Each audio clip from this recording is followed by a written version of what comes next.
নমস্কাৰ অসম পুলিচৰ যি 2350টা ভেকেন্সি ওলাইছে তাৰ পোষ্ট ৱাইজ ভেকেন্সিবিলাক এই ভিডিঅ'টোতে জনাই দিম আৰু কোৱালিফিকেশ্যন এজ কি লাগিব সকলোবিলাক জনাই দিম চ' চাই থাকিব কনষ্টেবল ইউবিৰ কাৰণে 1052টা কনষ্টেবল এবিৰ কাৰণে 663টা ড্ৰাইভাৰ কনষ্টেবলৰ 127টা ছফাই কৰ্মচাৰী 96টা সাব ইন্সপেক্টৰ যি আনাম ব্ৰাঞ্চ অৰ্থাৎ থানাৰ যি ইউবি হয় তাৰ কাৰণে 48টা সাব ইন্সপেক্টৰ এবিৰ কাৰণে 47টা যিটো আম ব্ৰাঞ্চ হয় বেটেলিয়নৰ তাৰ কাৰণে 47টা কনষ্টেবল এবিৰ কাৰণে 3টা ছফাই কৰ্মচাৰীৰ 3টা কনষ্টেবল মেছেঞ্জাৰ 20টা কনষ্টেবল ডিস্পেচ ৰাইডাৰৰ কাৰণে 14টা সাব ইন্সপেক্টৰ কমিউনিকেশ্যন অৰ্থাৎ এপিআৰৰ এছআই কাৰণে 4টা ভেকেন্সি ওলাইছে কনষ্টেবল হেণ্ডিমেনৰ 3টা ড্ৰাইভাৰৰ 90টা ষ্টেচন অফিচাৰ যি ফায়াৰৰ হয় তাত 6টা স্কোৱাড কমাণ্ডাৰৰ কাৰণে 5টা ছাফাই কৰ্মচাৰী 5টা driver operator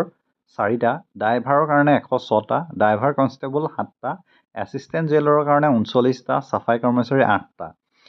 grand total 2350টা vacancy আছে আৰু ইয়াৰ কাৰণে যদি চাই তেন্তে ইউবিৰ কাৰণে আপোনালোকে 12 পাছ হ'ব লাগিব অৰ্থাৎ আৰ্ট ছায়েন্স কমাৰ্চ এনি ষ্ট্ৰীমৰ পৰা 12 যদি পাছ কৰিছে আৰু যদি আপুনি কনষ্টেবল এবি হয় অৰ্থাৎ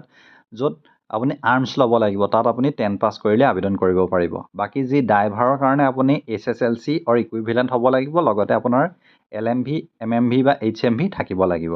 নেক্সট আহিলে সাব ইন্সপেক্টৰ ইউবি আৰু এছিষ্টেণ্ট জেইলৰৰ কাৰণে আপুনি minimum art science commerce any ষ্ট্ৰীমৰ পৰা গ্ৰেজুৱেট হ'ব লাগিব আৰু যি ষ্টেচন অফিচাৰ আৰু স্কোৱাড কমাণ্ডাৰৰ কাৰণে কিন্তু আপোনাক BSc উইথ ফিজিক্স কেমেষ্ট্ৰি আৰু মেথমেটিক্স প্ৰয়োজন হ'ব নেক্সট আহিলে সাব ইন্সপেক্টৰ কমিউনিকেশ্যনৰ কাৰণে আপোনাৰ BSc ইলেক্ট্ৰনিক ছায়েন্স হ'ব লাগিব নতুবা IT ডিপ্ল'মা ষ্টেট পলিটেকনিকৰ পৰা কৰা হ'ব লাগিব নতুবা MCA কৰা হ'ব লাগিব আৰু সাব ইন্সপেক্টৰ এবিৰ কাৰণেও আপুনি কামাণ্ডো বেটেলিয়নৰ কাৰণেও আপুনি আৰ্ট ছায়েন্স কমাৰ্চ ষ্ট্ৰীমৰ পৰা পাছ কৰিলে হ'ব নেক্সট আহিলে কনষ্টেবল এবিৰ কাৰণে 10 পাছ কৰিব লাগিব আৰু ছাফাই কৰ্মচাৰীৰ কাৰণে 6 পাছ কৰিলে আপুনি আবেদন কৰিব পাৰিব আৰু মেক্সিমাম কোৱালিফিকেশ্যন 10 বা 12 হ'ব লাগিব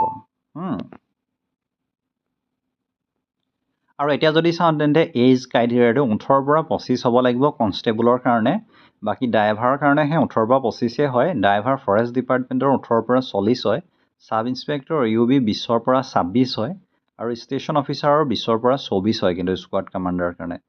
এছিষ্টেণ্ট জেইলৰ 21 পৰা 40 হয় সাব ইন্সপেক্টৰ এবিত 20 পৰা 24 হ'ব বাকী 18 পৰা 40 লৈকে ছাফাই কৰ্মচাৰীৰ কাৰণে হয় বাকী আপোনাৰ হাইটটো 162.5 সেন্টিমিটাৰ চেষ্ট মেজাৰমেণ্ট আছে বাকী আপোনাৰ সিলেকশ্যন প্ৰচেছটো গম পায় ফিজিকেল ৰিটেন